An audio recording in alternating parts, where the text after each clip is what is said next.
As soon as I got home from work Friday, I said there is only one thing I want to do and one thing only, and that was to watch Monster the Ed Gein Story on Netflix.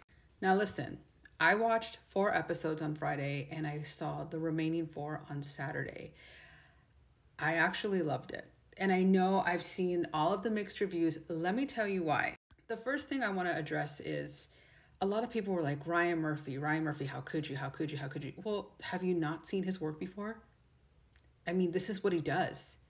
He's not going to change it anytime soon. This is what he feels works for him. And honestly, if it's not broke, why fix it? He's not going to change his style of making these types of stories. This is what he does. He likes the shock factor, the shock value, and I don't see that changing anytime soon.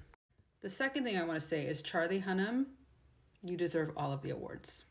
I thought Charlie Hunnam was phenomenal. And I know there was a lot of people making fun of the voice, which to me, that was so irrelevant to the story. If you're focused on the voice, you're not paying attention to the story. The third thing, Ed Gein was born in 1906 and he died in the 80s. Okay, so this is a much older story than Dahmer, than the Lyle and Eric story. This was taking place in the 40s and 50s where they didn't have high technology for forensics and all of those kinds of things. And I think that's what makes this story so interesting. Even the idea of cross-dressing and the way, he felt like he was so drawn to the woman's body, that was not a thing then. It was still very new, and that's why Ed Gein was so interesting. That's why so many people were intrigued with this story.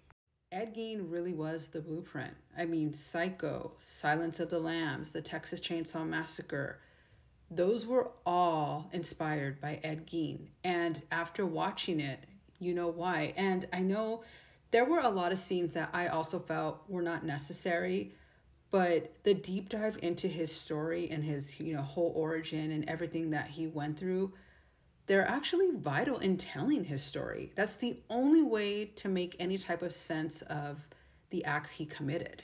I'm going to end this by saying, if you don't like gory, if you don't like gruesome, do not watch. Do not watch. If you're not familiar with Ryan Murphy's work, do not watch.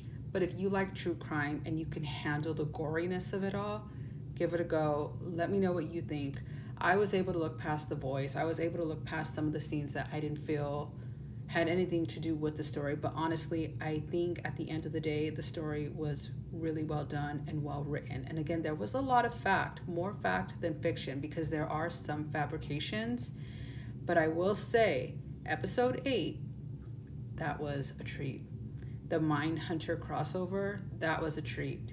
Because if you don't know what Mindhunter is, go watch that first, because that show is incredible. Dying to know what you thought of the series. Let's chat in the comments.